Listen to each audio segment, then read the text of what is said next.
record. All right, and then I'm going to share the slides. Can everyone see that? All right, I see some heads nodding.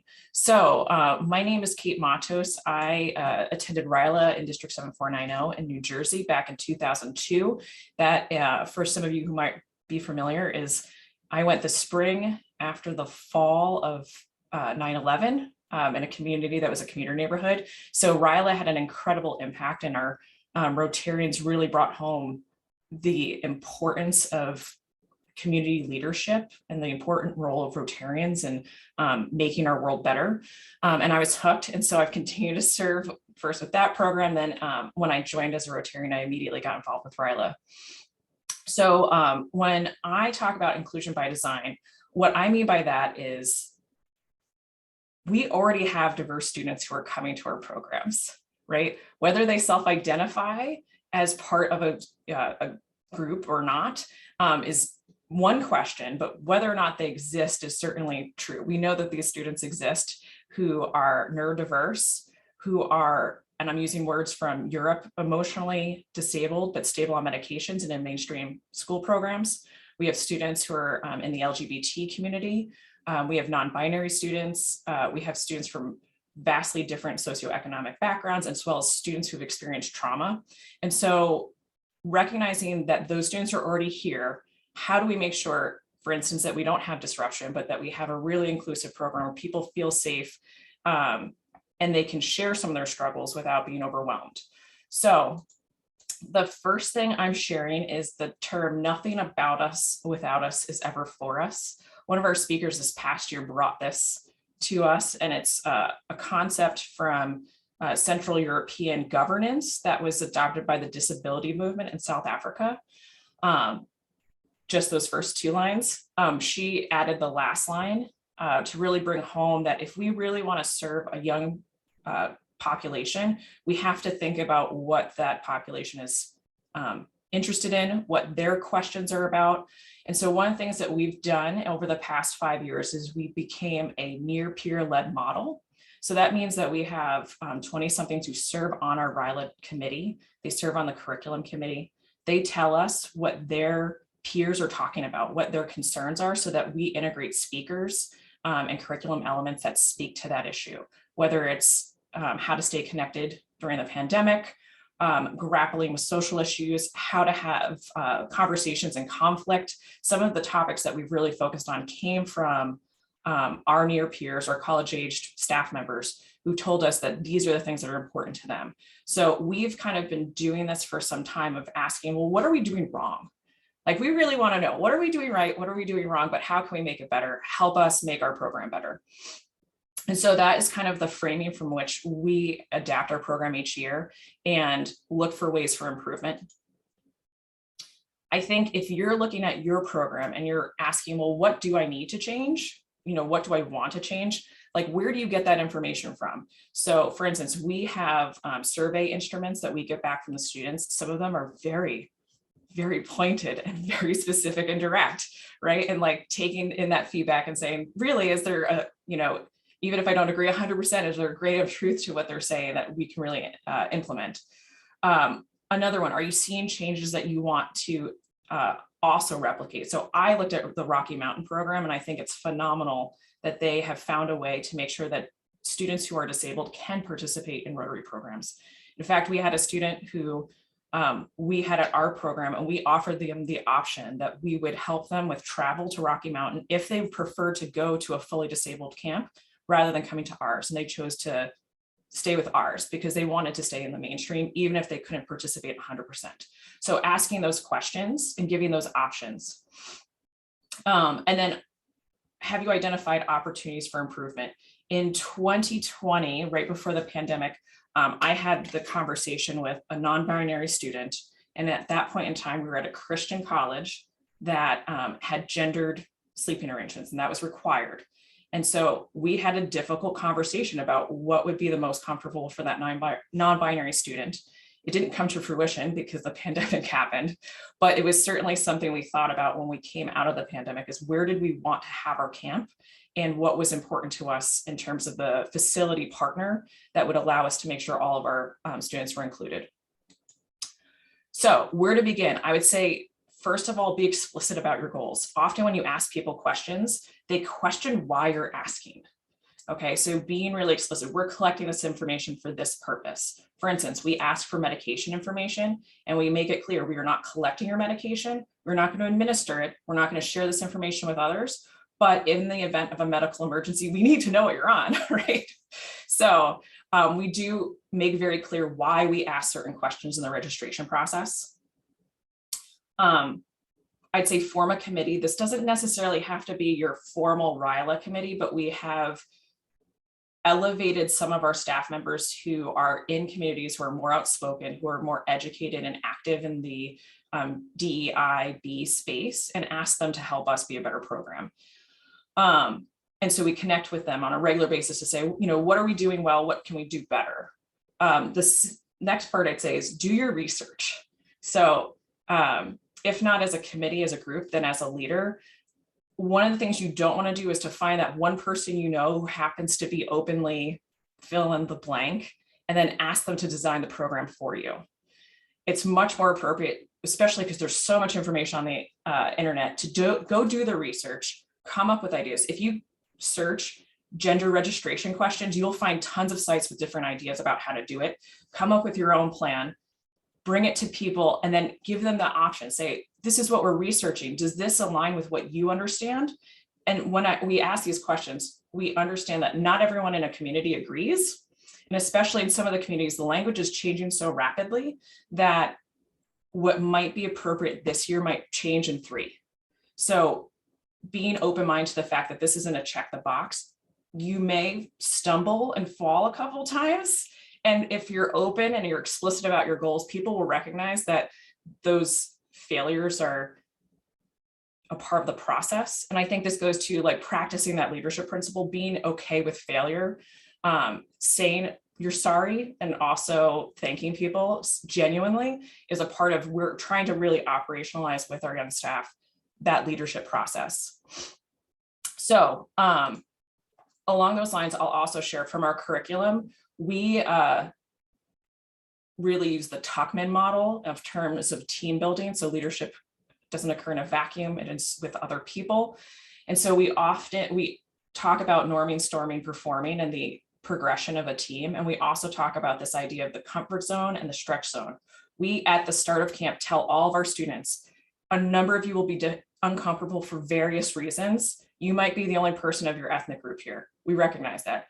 You might have, anxiety. And so this program is, overwhelming at times. You might have sensory concerns. So this is very overstimulating, right? So we want you solidly in the stretch zone, but we don't want you in panic, right? So we try and have that conversation early so that students tell us when they're in panic. We had a student who could not go into the woods because she had a terrifying fear of snakes, and snakes are in woods, so therefore she couldn't go. How do you grapple with that when that shows up on your door? How do you adjust the curriculum? How do you have conversations with her about, her team and how they want her to perform? She's actually spoken about that whole experience at her club, her Rotary Club, just this past week, and about how she grappled with that with the Rotarians and how they addressed it. So this is a part of our conversation. And so we look for is if someone's in the panic zone, having a release valve. We have some staff that are always available to remove a student from a situation in a safe way. And we call it book club. You go to have a leadership conversation, but that way everyone's involved. Next up, so what we did, I'm going to talk about some of the specific things that we did this past year that were different. First of all, we added, trying to be intentional, a statement to our website, and that's on our materials, that we're committed to having everyone feel included. We thought about this really in the context of gender and medical accommodations. In past years, we have a very diverse district. We have a huge refugee population. we frequently receive 3 to 5 phone calls each year from concerned parents wishing to confirm that their daughters would be with real women. And I'm using the terms that we received. I want to know that they're with real women and that they're safe. Okay. On the other extreme, or the other end of the spectrum, we have students whose parents are concerned that the fact that they might be non-binary is actually a risk as well, that they might not be safe in the accommodations that we're providing. So we really had to grapple with how do we accommodate both of those things, recognizing that they're both true, they're both people's perceptions, and we want both of those sets of students to come. We want students from conservative families, from ethnically diverse families to be able to come and feel comfortable. And we also want our LGBT community to be comfortable as well. So we talked about that openly, and we put that on our website. So in terms of gender, the two big areas where it came up was sleeping arrangements and pronouns and use of name tags. So for our Rotarians who attended, we provided education in advance about pronouns and what happens. We had some Rotarians who thought about not joining us if we were going to use pronouns. And their concern was that if they messed up, they'd be in trouble and it would be an issue. And we said, like anything else, if you said, Haley instead of Bailey, would Bailey be offended? Maybe, but if you apologize, would she still be offended? So actively sharing that vulnerability and saying it's okay to mess up as long as we're all active as a community and holding ourselves accountable and trying to do better. We decided this past year not to put name tags on, or pronouns on name tags. We were intending to for next year, and we changed our decision on that. And the reason being is that a significant number of students did not disclose on their registration forms. So that tells us one of two things. Either their parents don't trust us, they don't want to disclose the pronouns to Rotarian staff based on the perceptions of what it means to be Rotarian, or some of those students are not open with their families.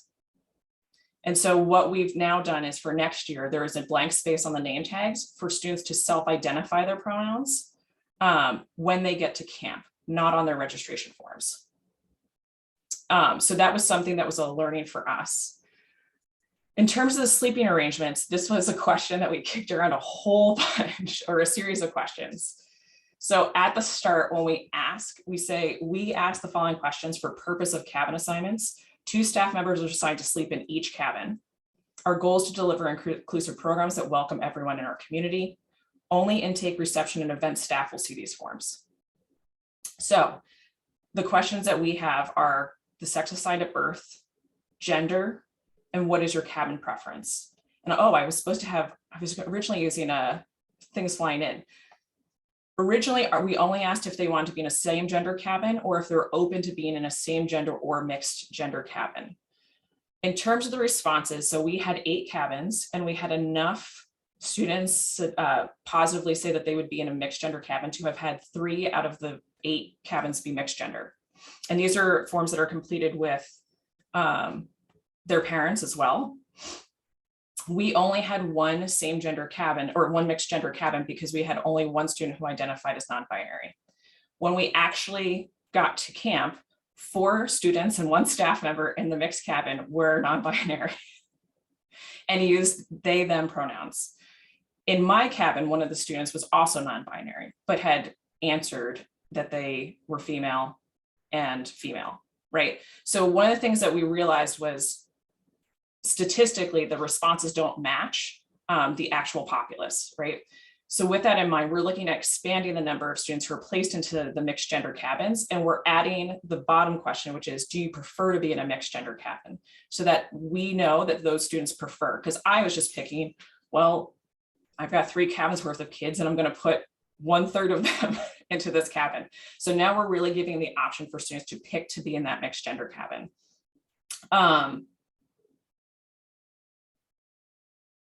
In terms of how did it work out, I've had tons of questions from Rotarians. It wasn't uncomfortable. We added a screen, like, the paper screens that you can bring that have like 4 panels. We brought a paper screen so that if people wanted to use it for changing, there was an additional area that was separated. They never set it up and they didn't want it. The changing wasn't an issue. The only thing that came up was there was one student who refused to use pronouns, whether they refused or they were not able to. The student also presented as non-neurotypical. And so I don't know whether it was an intentional or a mistaken issue with the pronouns. But otherwise it was completely, we had no issues. I've had questions about, well, are you concerned about inappropriate business, things happening? I will say that in our Big West area, another district had students who said, we need support person. I need my friend from my school to be in my cabin. So the two students were placed together. Those two students happened to be in a relationship. They were sleeping in a bunk together, and it made all the other students uncomfortable. There is gender and sexual preference diversity across all of our kids. And so I think the bigger issue for us is identifying that that is a thing, and saying we're not going to ignore it, but we're going to talk about it openly. We're going to impress upon students that they're adults and they're coming to the program as young professionals, and that they should behave that way. We follow the rule of threes so that students aren't together. I say, I don't care what gender you are. If I see two of you together, that's sus. If I see one of you by yourself, I'm concerned about you, because why are you self-segregating? So we actively encourage our students to talk to each other. Oh, if you're going to the bathrooms, do you need a third person? I'll come with you. And they hold each other accountable that way. Similarly, I walked up to a student who was self-segregating. I said, why are you alone? Like, what's going on? And she said, oh, I'm so sorry. I'm just hungry. I brought snacks. They're peanut. And I know that we have students with peanut allergies. I'm eating it outside. I plan to brush my teeth when I go inside and wash my hands. I didn't want to expose anyone. So again, having that conversation that she's not in trouble, she was within view of the front doors, but like making it common that we're going to ask students why they're self-segregating, how they're feeling, do check-ins, make sure that everyone's needs are being met. So just broader picture, this is part of, I think, the culture that we're trying to encourage. So yeah, the initial feelings we had some students or young staff members who were very upset that we didn't put pronouns on. In hindsight, we're really glad we didn't do that, because it allows students to come out at camp. And so one of the things, like I said, we're going to do is have more mixed gender cabins. And we usually have mixed Rotarian boy-girl where we can, or we have non-binary Rotarians and staff members in those cabins. And then the pronouns that's the other one, is letting people pick their pronouns when they get there. Any questions about this? I realize I'm talking a lot. All right, I'm going to keep going. The next one is we're going to talk a little bit about medical accommodations. And I want to put out there from the start, we recognize that we cannot accommodate everyone at all times. The non-neurotypical student that we had a lot of friction with him. He needed the physical activity. He thrived on the ropes course and really struggled with the speakers. Similarly, we have students who were overstimulated and needed to self-segregate to bring down their anxiety and to be in dark and quiet spaces. And so we realized that when we build the curriculum, not everyone's going to be fully engaged in everything the same way. And there might be some struggle, but then again, we say, this is a stretch opportunity. I know that you might not be comfortable with this, but we're going to ask you to do what you can with your team. And there are different program elements, some of them physical, some of them problem solving, some of them communication based, so that everyone should ideally thrive in some setting. So that is one of the things that we try and do, is really make sure that everyone has an opportunity to shine, even if they can't be 100% involved at all times. Along those lines, Rotarian bubbles. Yes, we had a student one year that had such severe nut allergies that she could have died even if somebody breathed on her. I have to tell you, we were pretty nervous the whole week she was there, watching her and watching everyone else around her. So the next year we did have to put this on our registration form because it wasn't something that we could really handle, even though we have a doctor that's on staff. Yeah, our YMCA facility is a peanut-free facility as well, but this is where I can't control what the students bring, and we tell them not to bring peanut products. Okay, so I'm completely with you. In the past several years, we've had a neurodiverse student who age appropriate in a mainstream program, but over the age of 18. So they were developmentally delayed. We had phenomenal, one of our most insightful students, honestly, and gave really good feedback during speakers. We had a student who had diabetes and their blood sugar tanked and we almost had to intervene. Actually, the family called because they were getting alerts and she passed out at the table. So I'm with you. Thing is they come anyway. So if you don't ask the question, you're not going to know. If you ask the question, then you know. And then I think what we've really figured out from some of our missteps around here is calling students and ask, first of all, on the registration form, we ask about medications, et cetera, but these are all proxies for the overarching question of what is it that you need to be safe at our camp and to be fully engaged? What accommodations do you need? Or what accommodations can we provide? I'm flipping the question because again, this goes to a disability inclusive mindset. What accommodations can we provide to make sure that you have the best experience? And so some of that conversation might be, I can't participate in everything. We had a student who was in a wheelchair this year and she could not participate in everything. And we knew that from the start. She also needed physical mobility assistance, basically a driver to take her to different parts of the camp, and she didn't get everywhere. What I wish I had asked is I also didn't know that she was highly overstimulated. And so she couldn't even attend some of the non-physical activities because they were too energized.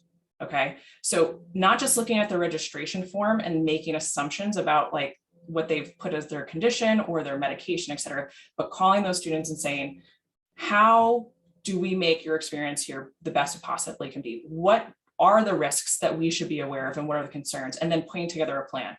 If this happens, we will call your parents, or I have a Rotarian on hand.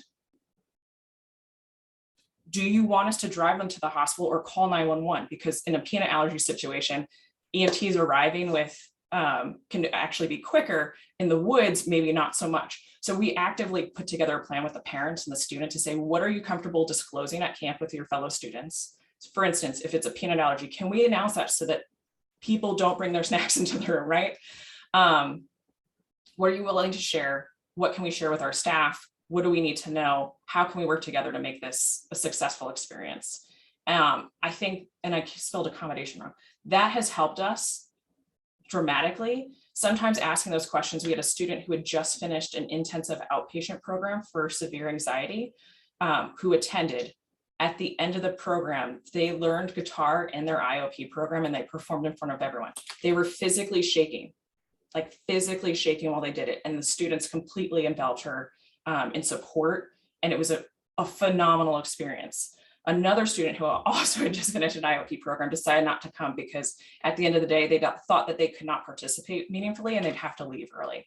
So like we start having those conversations with the parents and students before they get there so that we're the most prepared we can be. And we recognize, again, sometimes you're not going to be able to participate in everything. You might need to step out and go to the book club and just chill out and reset yourself because physically, emotionally, you're not feeling like you can be safe in this setting and you can't engage. So that is something that we've done.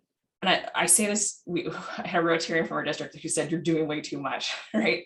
I think the flip side is some of those students were not being successful in the rooms or in their groups. Giving them the outlet to reset and come back has actually made things a lot more smooth. So one of the things that we do is they're allowed to have their cell phones. Coverage is terrible, but they're allowed to have their cell phones. One of our students received a phone call that their student advisor, who they worked with a lot through student clubs and organizations, was arrested for having sexual relations with an underage student at their high school. That call came in while we were at camp. How do we support that student?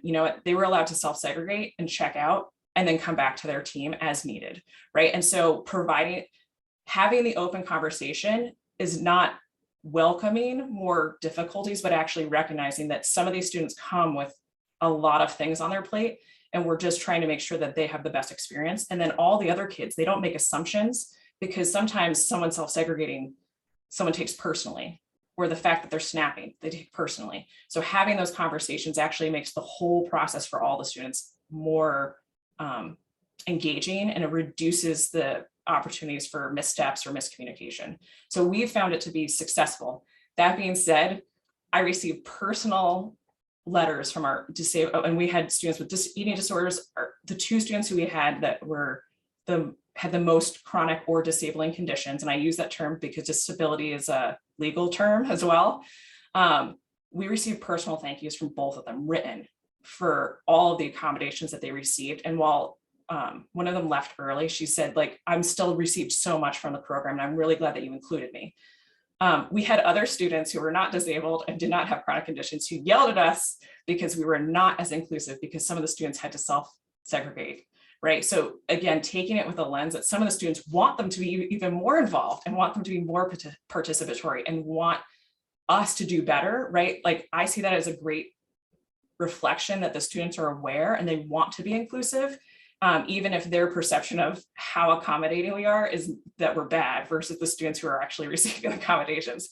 So like, you're not going to win them all, right? But this is something that we've seen, is that the students who we have these open conversations with have really provided positive feedback to us. Similarly, our students who, one of my staff members, I accidentally assigned to the mixed gender cabin. I did not know that they were non-binary because they didn't disclose it, because they thought Rotary International would not permit them to serve as a staff member around youth. Breaks my heart, because I think we're really trying to be as open about our efforts to be inclusive. Like, that was a learning experience to me, that we have to be more outspoken with our staff members. And I encourage, she was like, do you mind if I share my pronouns with people? And I'm like, please do. Because you coming out and sharing your pronouns tells the students that they can do the same thing. And so that's something else to think about, is how we're perceived with our staff. It's easy for me to forget, because I'm a baby Rotarian, that our younger staff members see me as an old person, as a person of authority. So making sure that we're vulnerable and we're open about how we're even struggling with pronouns. I might get it wrong, but that doesn't mean that I disrespect you or I don't appreciate the contributions that you bring, right? I thought you were a she literally yesterday. Please forgive me if I get your pronouns wrong, right? And I think that having that open conversation has really enabled us to move forward as a program. I would, of course, encourage everyone to share as well. Like, I'm not an expert. We get it wrong sometimes. We've seen where we've had missteps and we've had to course correct, or, but I think that's where the gratitude, apologies, open communication has really helped us to navigate these issues. Does anyone have anything to share or any thoughts? What have you guys been doing in your programs?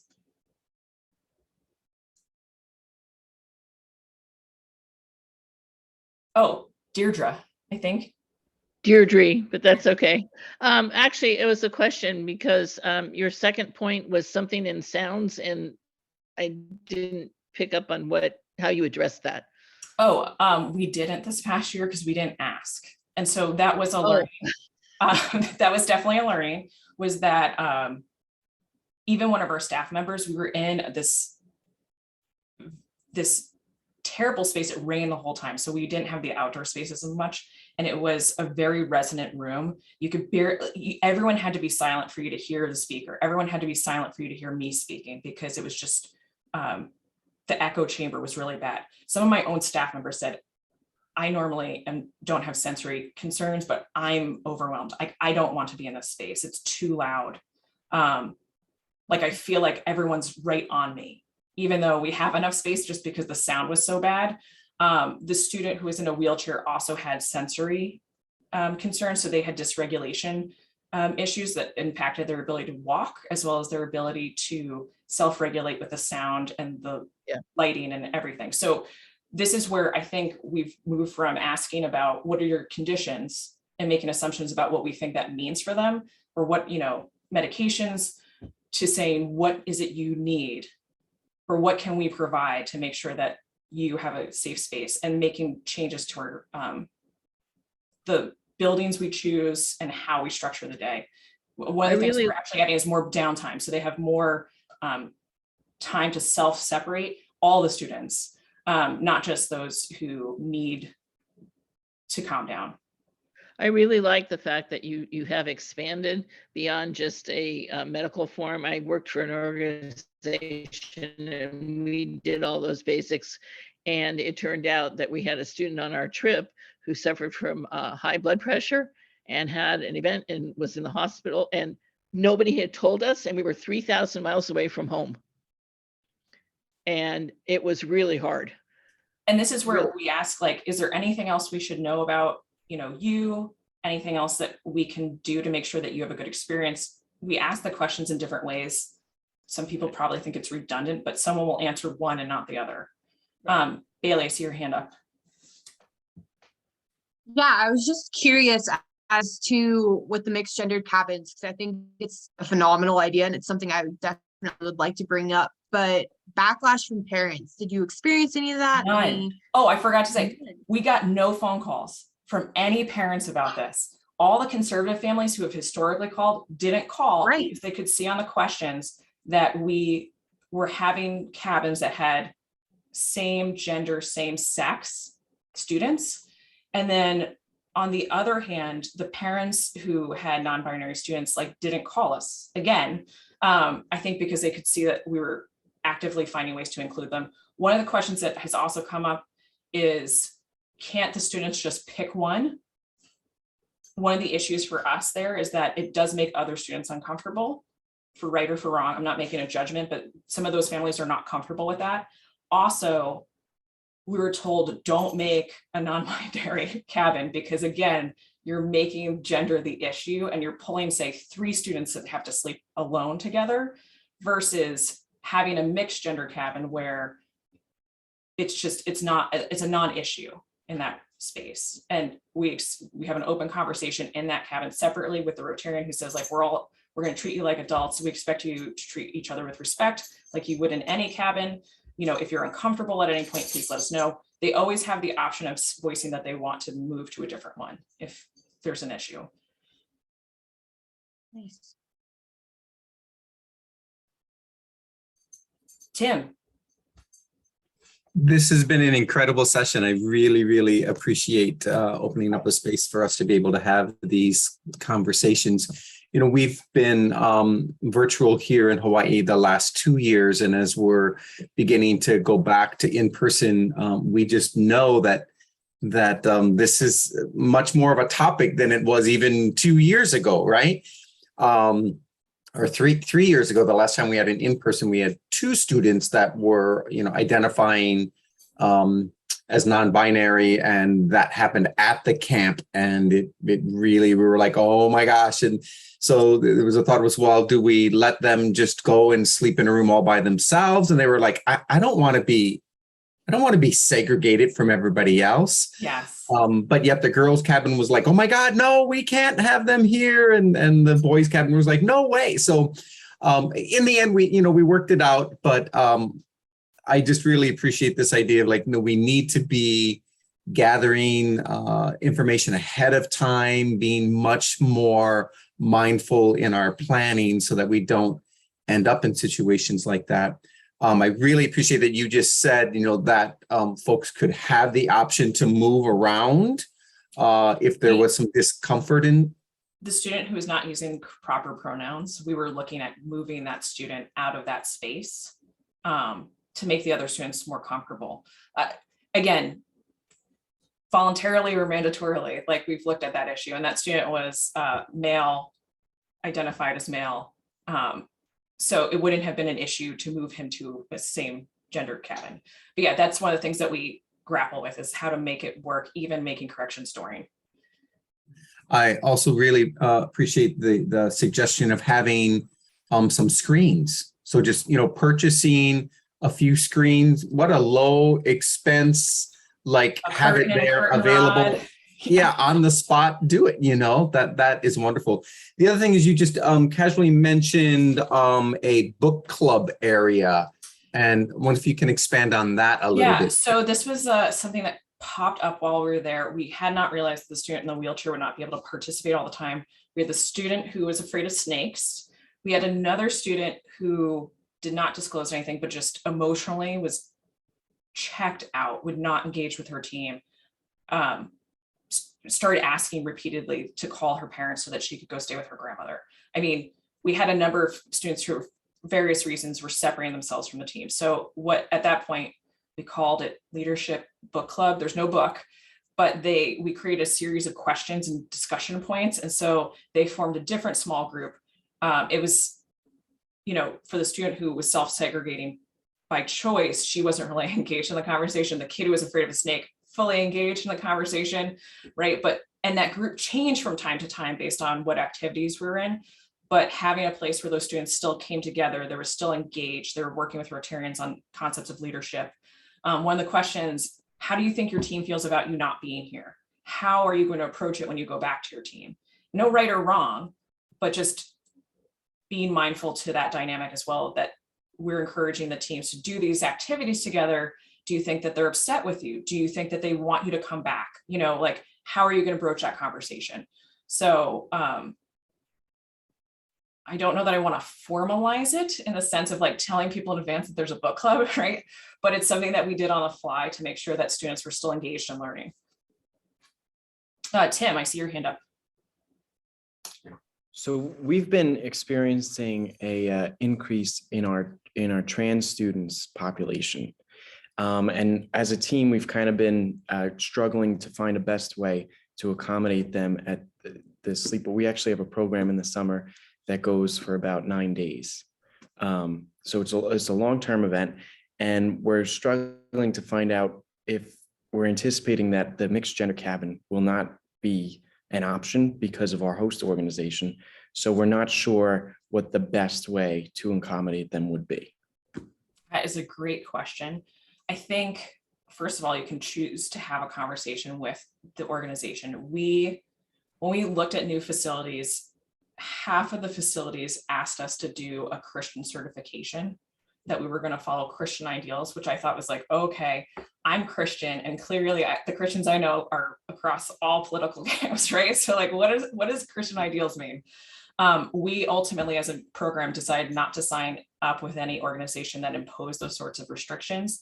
YMCA is a Christian organization as well, but they actively have their own mixed gender cabins that they do during the summer. So they're like, well, welcome to the bandwagon. Like, right. You do you. We have religious groups who come, and we let everyone choose when they're a self-contained group how they want to organize sleeping, as long as there's 2 adults in every single cabin.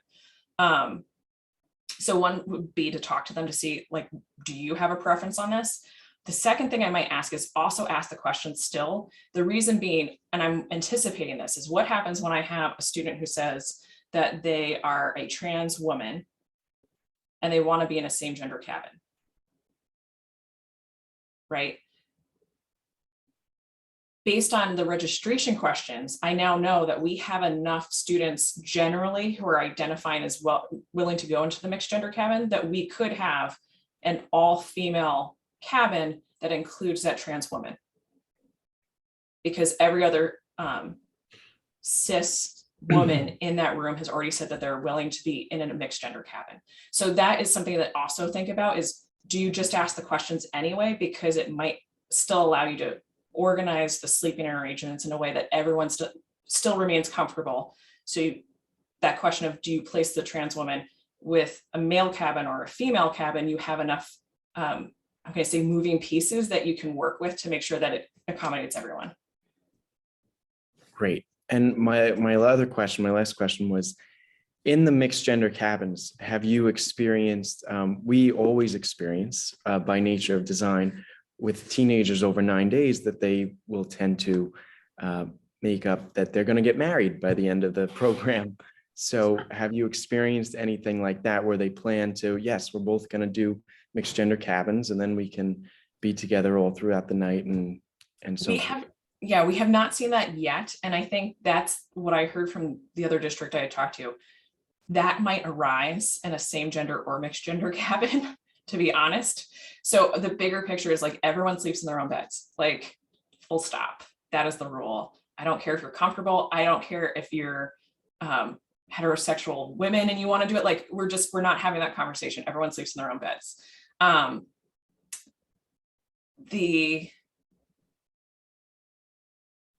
students we had the most difficulties with, you're right, were not the students who came as a couple. We had couples who came together and they were completely above board. They didn't self-segregate. They basically ignored each other most of the time because they were having too much fun with their small groups.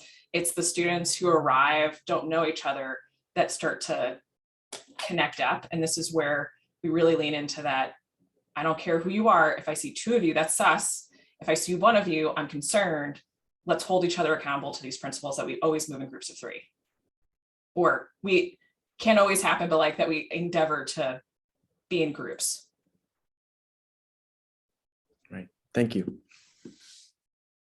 Oh, by the way, sus is short for suspect. I have my kids, my young staff members tell me how to speak so that I seem more relatable. I should also add, we didn't have enough male staff members. So in one of the male cabins, we had a young female staff member and an older male Rotarian in the same cabin. All of those male students said they were willing to be in a mixed cabin. I think half of them fell in love with her, to your point, right? But again, because we were so clear about the expectations, nothing ever came of it, right?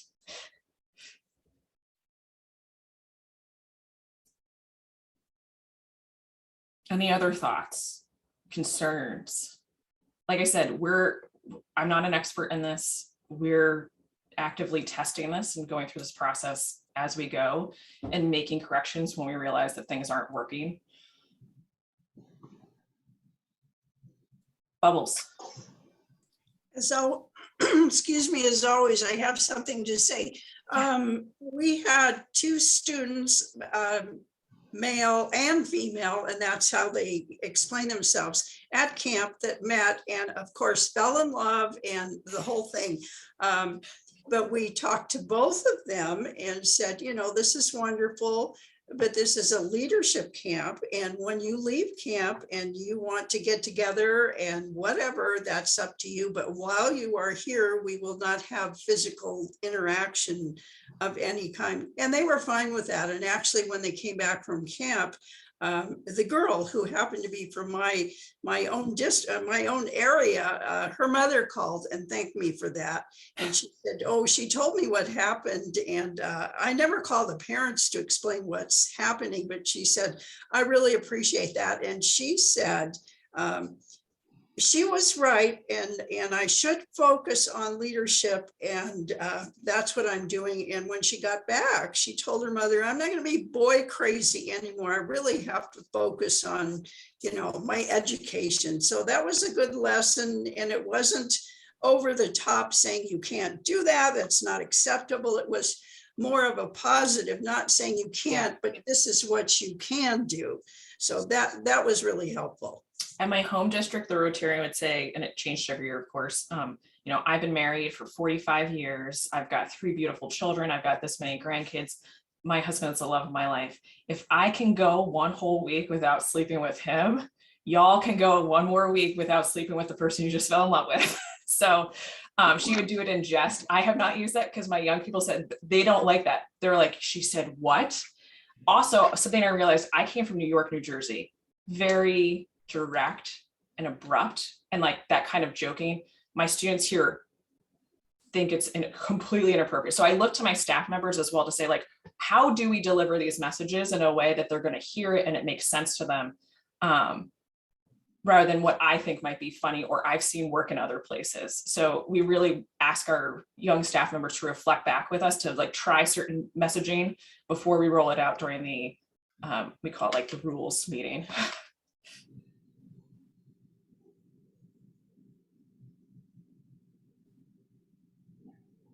Oh, this is, any other thoughts? Everyone's so quiet.